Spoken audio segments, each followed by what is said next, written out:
poverty hurts. I mean, I don't like it. And I don't like that our academic system's so corrupt. So it's one of the most important messages I have for entrepreneurs is that failure should inspire you to get smarter. Don't let failure ever stop you. Use your brain, use your creativity. And unfortunately, our school system says if you fail, you're stupid. That is not true. So the lesson to young people is don't take a job for the money, take a job for what you're learning. In school, they compensate for risk by telling you to memorize the right answer. So in other words, these kids young people like you leave school thinking, oh, if I know the right answers, then there's no risk.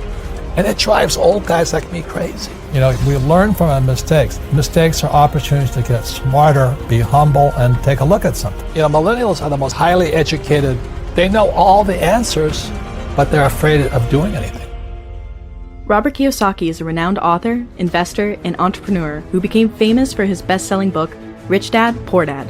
In the book, Kiyosaki talks about his own experiences growing up with two dads. His real dad, a highly educated college professor.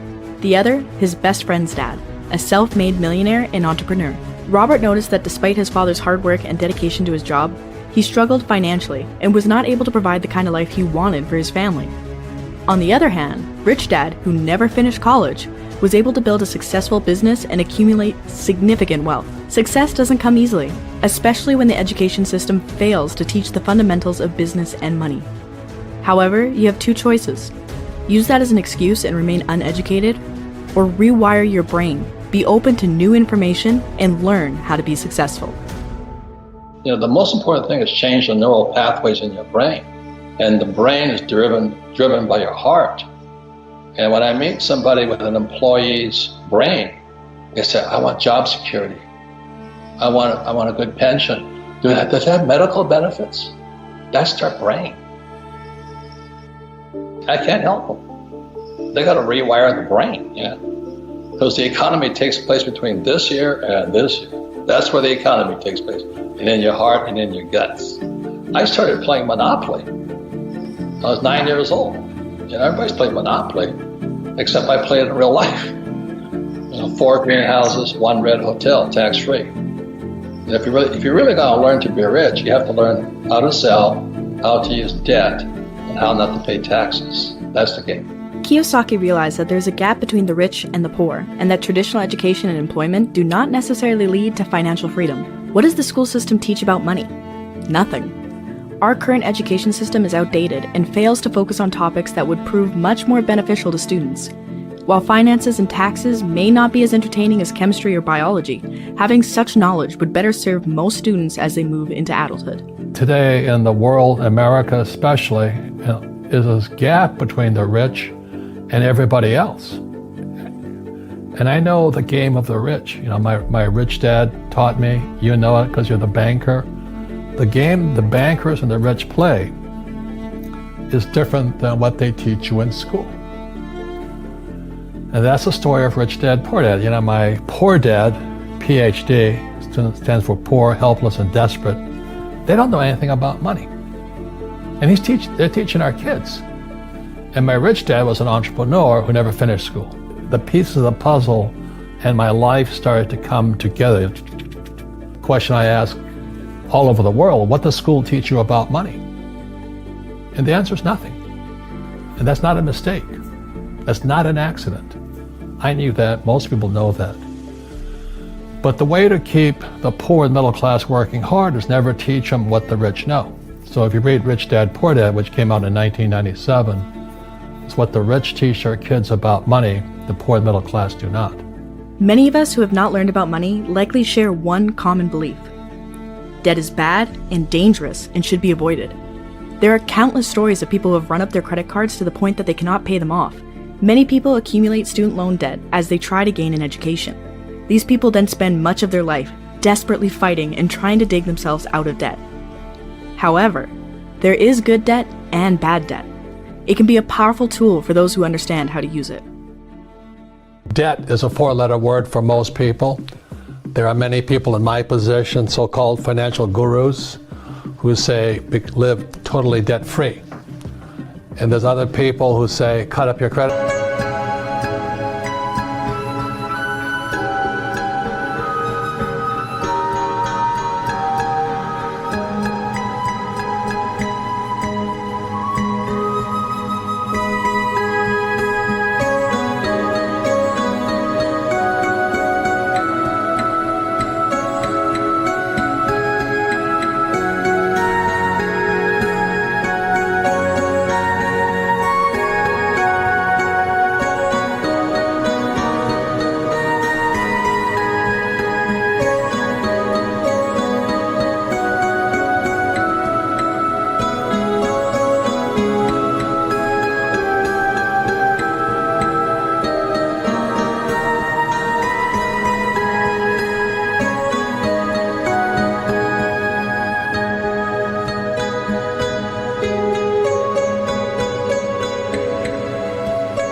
cards.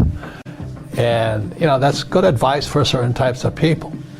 So you should definitely cut up your credit cards if you you can't control your spending. Income, expense, asset, liability. So debt falls in here. Everybody says, I'm going to buy a house. And everybody says, my house is an asset. That's not true. Your house is a liability. I don't care if you have no debt on it or not. A house is a liability. Same as if you have a car. A car is a liability. The average person, they have a job. Money comes in here. They pay for their house. And the money goes to a bank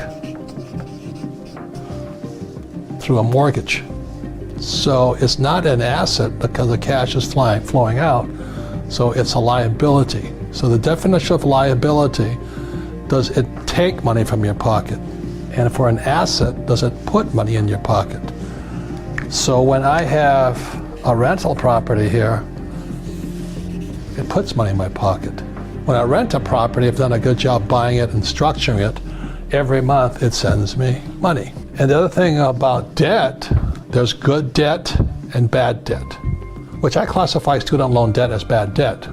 The main reason it's bad debt is because it's the worst possible type of debt. You see, if I get into trouble as a businessman with debt, I can declare bankruptcy and I'm clean. But the trouble with student loan debt, you can't do that. It hangs around your neck for the rest of your life. So what most people do is they have student loan debt, SL, and that debt is going out this way. It doesn't put any money in your pocket. You can say, well,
a job, well, that's still you working for it. So I don't work for any of this money here.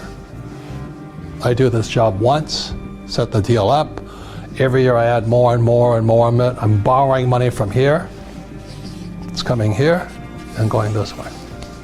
So the debt is putting money in my pocket, and bad debt is taking money from my pocket.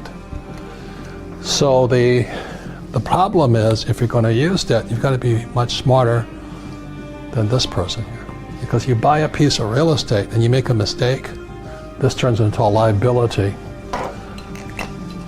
This, if I get the renter leaves the place, this goes here that fast, and the cash flows that way.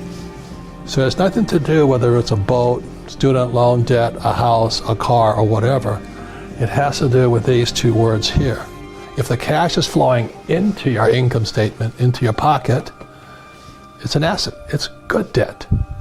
But if it's taking money from your pocket, it's bad debt. A catalyst for success is to find a mentor in your area, someone who has done what you want to do, someone who is where you want to be. Years of experience and countless failures make them seasoned veterans and excellent teachers. They won't do the work for you, but having someone to support and guide you will accelerate your progress towards achieving your goals. As she says, if you're going to be successful in your life, you've got to find the best teachers. And so with that, when my poor dad said, go seek out your rich dad, I was just following her advice. And today, that's why you and I know Jim Rickards and Nomi Prinz and all these people. They're the guys that actually came from the inside, just like you, from the inside the machine. And they know what's going on. And they tell the world what's going on. So I've had a habit ever since then, or a policy, if I find out there's a great teacher, and a great teacher is somebody who comes from the inside, not the outside. It's true.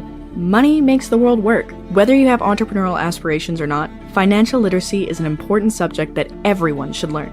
We hope you don't feel like a financial education is unobtainable just because the school system neglects it.